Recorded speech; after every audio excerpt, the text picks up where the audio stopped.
Esquerda e direita. A gente ouve essas palavras o tempo todo, né? Elas parecem definir todo o debate político. Mas o que elas significam de verdade?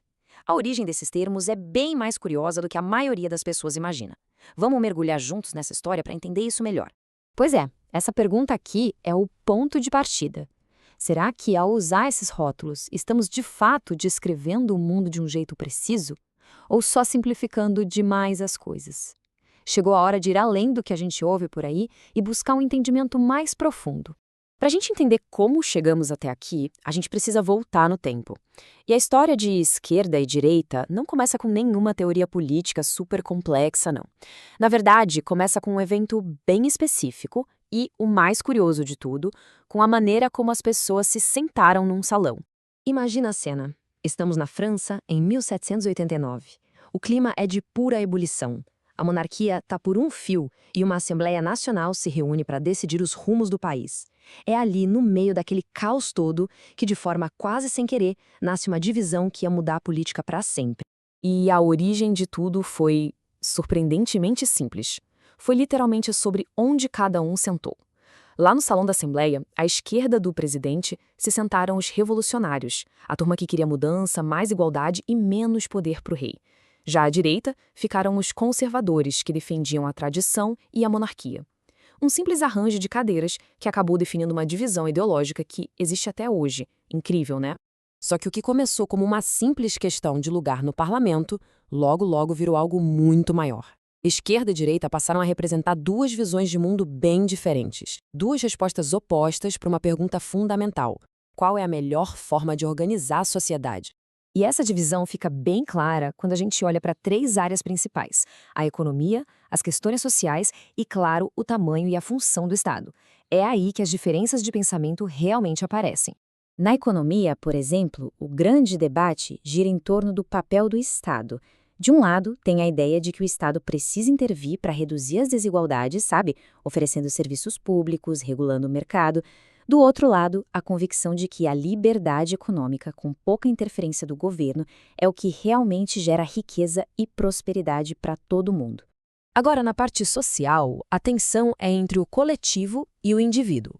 A esquerda geralmente foca mais em garantir direitos e oportunidades para grupos, buscando a igualdade social como grande objetivo.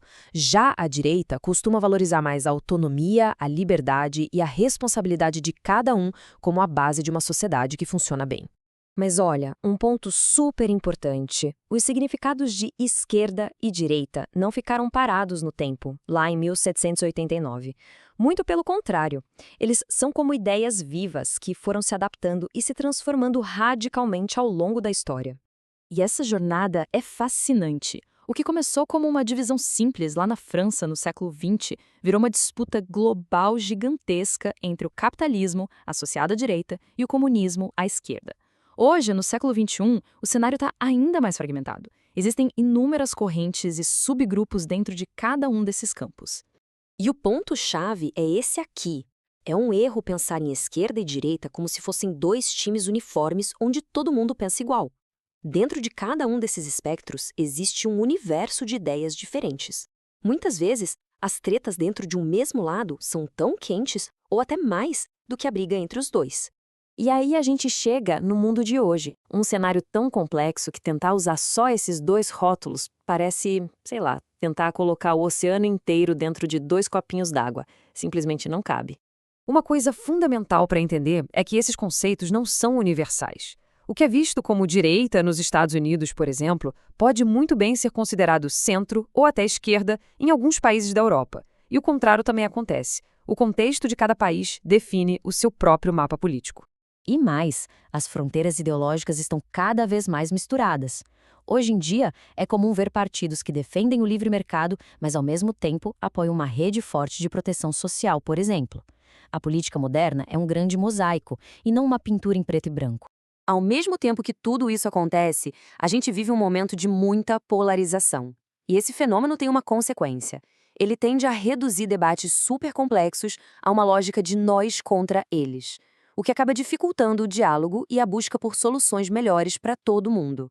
Então, diante dessa confusão toda, dessa complexidade, talvez o melhor caminho seja dar um passo para trás e pensar um pouco sobre como a gente usa essas palavras. E aqui fica a provocação para a gente pensar. Ao insistir em encaixar todas as ideias e todas as pessoas em apenas duas caixinhas, será que não estamos perdendo a chance de ver o mundo como ele realmente é, com toda a sua complexidade? A realidade talvez tenha muito mais cores do que só duas.